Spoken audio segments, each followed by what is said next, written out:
வணக்கம் மக்களே, நாம இந்த ஆரோக்கியமான எச்சரிக்கை பதிவில் கை நகங்களில் இருக்கக்கூடிய அழுக்குகளால் ஏற்படக்கூடிய தீமைகள் என்னென்ன அப்படின்றத விளக்கமாக பார்க்க போகிறோம். அதுலேருந்து விடுபடுவதற்கான வழிமுறைகள் என்னென்ன அப்படின்றதையும் தெரிந்து கொள்ள போகிறோம்.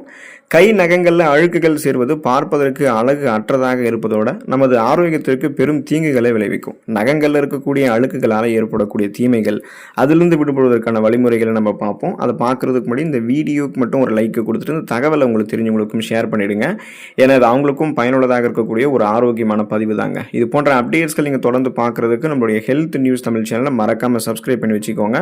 பக்கத்தில் இருக்கக்கூடிய பெல் பட்டனையும் கிளிக் பண்ணி ஆல் அப்படின்ற ஆப்ஷனையும் செட் பண்ணி வச்சுக்கிட்டீங்க அப்படின்னா நாங்கள் போடக்கூடிய எல்லா அப்டேட்ஸும் உங்களுக்கு நோட்டிஃபிகேஷன் அடிக்கடி வந்து சேரும். சரி வாங்க மக்களே, இப்போ வீடியோக்குள்ளே போயிடலாம். வயிற்றுப்போக்கு மற்றும் செரிமானம் தொடர்பான பிரச்சனைகள் உங்களுக்கு வந்து ஏற்படலாம். இப்போ கை நகங்களில் தேங்கக்கூடிய அழுக்குகளில் ஈகோலி மற்றும் சால்மனெல்லா போன்ற ஆபத்தான பாக்டீரியாக்கள் இருக்கக்கூடும். நாம் கைகளால் உணவு உண்ணும்போது இந்த பாக்டீரியாக்கள் உணவோடு கலந்து வயிற்றுக்குள்ளே சென்று டயேரியா அப்படின்னு சொல்லக்கூடிய வயிற்றுப்போக்கு, வாந்தி மற்றும் குடல் தொற்று, நிறைய இன்ஃபெக்ஷன்ஸ் இந்த மாதிரி நிறைய ஏற்படுத்துறதுக்கான பிரச்சனைகளை வந்து நமக்கு உண்டு பண்ணும். ஸோ அதனால் நீங்கள் கவனமாக இருக்க வேண்டியது அவசியம்.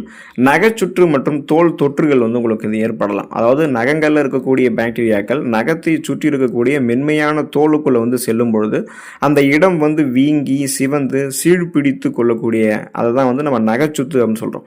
ஸோ அந்த நகைச்சுத்து வந்து கடுமையான வலியுமே நமக்கு வந்து ஏற்படுத்தக்கூடும். வலிகளிலேயே மிகப்பெரிய வலியை பூரா நம்ம அந்த நகைச்சுத்து வந்து சொல்லுவோம் இல்லையா? அப்போ நகைச்சுத்து, தோல் தொற்றுகள், ஸோ இது மாதிரிலாம் வரக்கூடாது. அப்படின்னா அந்த நகங்களை வந்து நம்ம வெட்டிட்டு அந்த அழுக்குகளை எல்லாம் ரிமூவ் பண்ணுறது நமக்கு வந்து ரொம்ப ரொம்ப நல்லது. நகை பூஞ்சை தொற்று வந்து ஏற்படலாம். இப்போ அழுக்குகள் வந்து நீண்ட நாட்கள் நகங்களில் தங்கும் பொழுது அவங்க வந்து பார்த்திங்கன்னா பூஞ்சை தொற்று உங்களுக்கு வந்து ஏற்படும். ஸோ அதில் வந்து பார்த்திங்கன்னா நகங்கள் வந்து நிறம் மாற ஆரம்பிக்கும். மஞ்சள் நிறம் மாதிரி நகம் இருக்கும், இல்லைனா கருமை நிறம் மாதிரி மஞ்சம் இருக்கும், இல்லைனா நகம் வந்து வீங்க ஆரம்பிக்கும், தடிமனாகி எளிதில் வந்து உடைந்து போகக்கூடிய நிலைக்கு வந்து தள்ளப்படும். அதுக்கு பேர் தான் நகை பூஞ்சை தொற்றுன்னு சொல்லுவாங்க.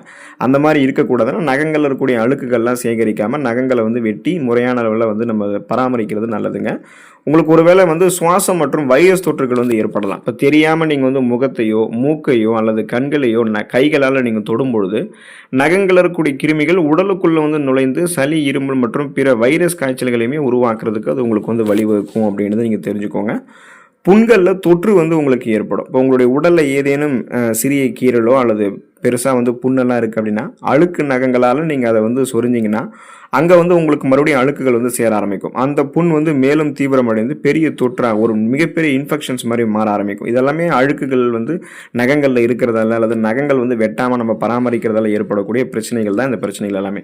இப்போ அந்த நகை அழுக்குகள்லேருந்து விடுபடுவதற்கான வழிமுறைகள் என்ன, அந்த ரெமிடிஸ், ப்ரிவென்ஷன் எல்லாம் என்னென்னதை நீங்கள் வந்து தெரிஞ்சுக்கணும். முறையான பராமரிப்பு முறைகள் வந்து இருக்கணும். டெய்லி நீங்கள் வந்து கேர் பண்ணணும். இப்போ நகங்களை வந்து முறையாக நீங்கள் வெட்டணும். நகங்களை வந்து நீளமாக வளர்க்காமல் வாரத்திற்கு ஒரு முறை சரியான அளவில் வெட்டி பராமரிக்கிறது அழுக்குகள் சேர்வதை முன்னாடியே தடுக்கிறதுக்கு உதவிகரமாக இருக்கும். நகங்களை அப்பப்போ சுத்தப்படுத்தணும். இப்போ நெயில் ப்ரஷ் அப்படின்னு சொல்லுவாங்க. நெய் பாலிஷ் வந்து போடுறது கிடையாது, நெயில் ப்ரஷ். இது வந்து இப்போ நீங்கள் குளிக்கும் போதோ அல்லது கைகளை வந்து கழுவும் போதோ மென்மையான நகை ப்ரஷ், சாஃப்ட் நெயில் ப்ரஷ் இருக்கும். அல்லது பழைய டூத் ப்ரஷ் எல்லாம் நீங்கள் வந்து பயன்படுத்தி சோப்போட வந்து பார்த்தீங்கன்னா நகங்களினுடைய உட்பகுதியை மெதுவாக தேய்த்து கழுவணும். நீங்கள் வந்து ஒரு கேள்வி கேட்கல, இப்போ பழைய டூத் ப்ரஷ் வந்து பயன்படுத்தும் போது அதில் இருக்கக்கூடிய கிருமிகள் வந்து நகங்களை வந்து தொற்றிக்காதா அப்படின்னு நீங்கள் கேட்கலாம். ஸோ அதுவும் வந்து சரியான ஒரு வழி தான். பல பேர் வந்து இந்த பழைய டூத் ப்ரஷையும் பயன்படுத்துவாங்க. கூடுமான வரைக்கும் அதை பயன்படுத்தாமல் மென்மையாக இருக்கக்கூடிய இந்த சாஃப்ட் நெயில் ப்ரஷ் வந்து பயன்படுத்தி நகங்களை வந்து சுத்தம் பண்ணுறது உங்களுக்கு நல்லது. ஈரப்பதத்தை வந்து நகங்களில் ஏற்படாமல் நீங்கள் வந்து தவிர்க்கணும். இப்போ நீங்கள் கைகளை கழுவுனதுக்கப்புறம் கை விரல்களையும் நகங்களையும் துணியால் நன்றாக துடைத்து உலர வைக்கணும். ஸோ அதுக்கு தனியாக ஒரு டவல் வந்து நீங்கள் யூஸ் பண்ணிக்கணும். ஈரப்பதம் வந்து உங்களுடைய கை நகங்கள்லாம் இருந்துச்சு அப்படின்னா பூஞ்சை தொற்று இன்ஃபெக்ஷன்ஸ், அந்த ஃபங்கல் இன்ஃபெக்ஷன்ஸ் வந்து ரொம்ப சீக்கிரமாகவே உங்களுக்கு வந்து வர ஆரம்பிக்கும். நீங்கள் தான் கவனமாக இருக்கணும். இயற்கையாக மற்றும் வீட்டு வைத்திய முறைகள் இருக்குது, நேச்சுரல் ரெமிடிஸ் இருக்குது. இப்போ நீங்கள் லெமன் ஜூஸ் வந்து நீங்கள் பயன்படுத்தலாம். இப்போ எலுமிச்சை சாறு இருக்குங்க இல்லையா, அந்த எலுமிச்சை சாற்றில் வந்து இயற்கையான கிருமி நாசினி மற்றும் ப்ளீச்சிங் குணங்கள் இருக்குது. ஒரு கிண்ணத்தில் வெதுவெதுப்பான நீர் எடுத்து அதில் கொஞ்சமாக லெமன் ஜூஸ் வந்து ஒரு 5லேருந்து, அதாவது லெமன் ஜூஸ் வந்து நீங்கள் சேர்த்து 5 நிமிடங்களிலிருந்து 10 நிமிடங்கள் கைகளை வந்து ஊற வைத்து அதுக்கப்புறம் ப்ரஷ் கொண்டு விளக்குனீங்க அப்படின்னா நகங்கள் வந்து பளபளப்பாகும், அழுக்குகள் வந்து உங்களுக்கு நீங்கி போயிடும். வேப்ப எண்ணெய் அல்லது வேப்ப இலை நீர் வந்து நீங்கள் சேர்க்கலாம். இப்போ பார்த்தீங்கன்னா வேப்பிலைக்கு வந்து பாக்டீரியா மற்றும் பூஞ்சைகளை வந்து எதிர்க்கக்கூடிய ஆன்டி பாக்டீரியல் ஆன்டி ஃபங்கல் குணம் வந்து அதிகம்.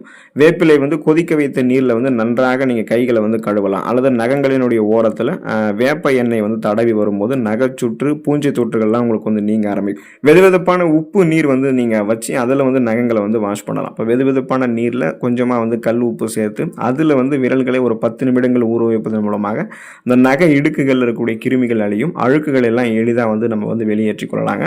இப்போ நீங்கள் தவிர்க்க வேண்டிய தவறுகள் என்ன, அதாவது திங்ஸ் டு அவாய்ட், இந்த விஷயங்கள்லாம் நீங்கள் தவிர்க்கணும் அப்படின்னா பற்களால் நகம் கடிக்கக்கூடியதை முதல்ல நீங்கள் நிறுத்தணும்.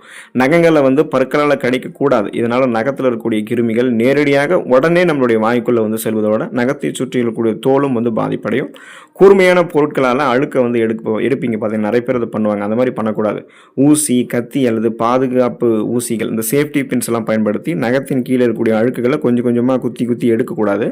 அது நகைப்பகுதியை சேதப்படுத்தி கிருமிகள் இன்னும் சீக்கிரமாக உள்ளே செல்வதற்கான எளிதான ஒரு வழியை வந்து உருவாக்கி கொடுத்துரும். இப்போ நகங்களை சுத்தமாக வைக்கிறது அப்படின்றது வெறும் அழகு சார்ந்த விஷயம் மட்டும் கிடையாது, நமது ஆரோக்கியத்திற்கு ஒட்டுமொத்த அவசியமான ஒன்றாக இருக்குது. இப்போ வாரத்தில் ஒரு முறை நகங்களை வெட்டி தினமும் சோப்பு போட்டு நகங்களினுடைய உட்பகுதியை சுத்தமாக பராமரிக்கிறது தான் இதுக்கான ஒரு சிறந்த தீர்வாக இருக்கும். நீங்கள் இதை ஃபாலோ பண்ணிங்கன்னா அந்த நகங்களில் ஏற்படக்கூடிய பிரச்சனைகள், அதன் மூலமாக உங்களுக்கு ஏதாவது இன்ஃபெக்ஷன்ஸ் வருதுன்னா அதெல்லாம் நீங்கள் விடுபடலாம், ஆரோக்கியமாக இருக்கலாம், நலமாக இருங்க. அடுத்த ஆரோக்கியமான பதிவில் மறக்காமல் சந்திப்போம். நன்றி மக்களே.